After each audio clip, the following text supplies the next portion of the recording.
The Federal Reserve, an unelected few, appointed to its Board of Governors by the President for 14-year terms, have been awarded completely unconstitutional power to decide the amount of currency, establish the value of the currency, set the interest rates on it, and create booms and busts. The Federal Reserve is the brainchild of Edward Mandell House. House was President Woodrow Wilson's top advisor.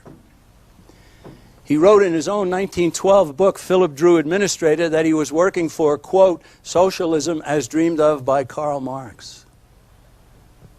It was House who later founded the Council on Foreign Relations. When the U.S. Senate said no to the League of Nations that he and Wilson tried to promote, they decided to form an organization to persuade the American people to want world government. That's what the Council on Foreign Relations is. And of course, if we get world government, you can scrap what's in this little book. We will now be under the United Nations. I put a quote at the bottom here from the famous leader of the Rothschild banking empire. Let me issue and control a nation's money, and I care not who writes the laws. Because if I control the nation's money, the people who write the laws will do what I want. That's what he said. And that is so true. There were a few who saw the danger in 1913 when the Federal Reserve was created. Senator Henry Cabot Lodge, Sr. of Massachusetts, he said, the bill as it stands seems to me to open the way to a vast inflation of the currency. Charles Lindbergh, the father of the famous aviator, was a Republican congressman from Minnesota. He said the new law will create inflation whenever the trusts want inflation. And remember what I said. You give anybody the power to inflate, and he will. You can count on it. Then we see Wright Patman, a Democrat from Texas, 1968. He's the powerful head of the House Banking Committee. And he said in the United States today, we have in effect two governments. We have the duly constituted government. Then we have an independent, uncontrolled, and uncoordinated government in the Federal Reserve. He, as the head of the House Banking Committee, was saying he had no influence over the Federal Reserve. He had no power to control what they were doing. They are an independent government, he said. And yes, they are. And they still are today. It was only a little while ago that the Congress of the United States decided to raise the national debt ceiling. They raised it to $10.2 trillion,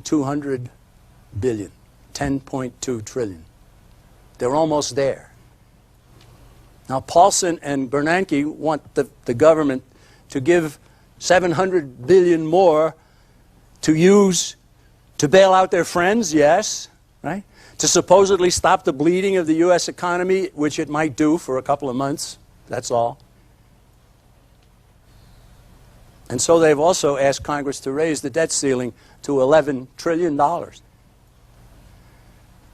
All during the 30s, 40s, 50s, and 60s, the American people were living high on the hog, and we were all doing well, and everybody was happy. It was a prosperous country. You know, don't worry about the Federal Reserve. You know, whatever they're doing is fine with me. I don't care. Now people are beginning to care. The chickens have come home to roost. We talked about Marx and the fact that Edward Mandell House got his cue from Marx, and he said it in his own book. He was working for socialism as dreamed of by Karl Marx. The Communist Manifesto, famous 10 planks. Number 2, a heavy progressive income tax. Number 5, centralization of credit in the hands of the state by means of a national bank with state capital and an exclusive monopoly. That's the Fed, except that we've gone one step beyond even what Marx wanted. He wanted it in the hands of the state. Ours is in the hands of a private entity known as the Federal Reserve. You've all seen an individual tax return, so let's talk about income tax for a while. It accounts for 40% of government revenue. Where does the other 60% come from? Well, it comes from legitimate taxation. There is a form of taxation in the government, excise taxes and so forth. And it comes from borrowing. Now, if they borrow, where do they borrow from? Right now, they're borrowing from China. They're borrowing from China. Communist China. Richard Nixon dignified the Chinese, and the Chinese have taken advantage of the dignity supplied, and now they are the United States creditor. And so the billions and billions that China is lending to the United States has put our nation in another noose. Now go back to what happened regarding money. President Roosevelt took us off the gold standard. President Lyndon Johnson took us off the silver standard. But until 1971, the American people couldn't exchange their dollars for gold, but foreigners could. Actually, foreigners could. Maybe you remember the term gold flow. Our gold was leaving the country. Foreigners were cashing in their dollars and taking the gold. They were emptying Fort Knox. And it was Richard Nixon that put an end to that and cut forever any tie of U.S. currency to precious metal. The same man who went to China and dignified Zhou Enlai and Mao Zedong, the bloodiest murderers the world has ever known. Ever.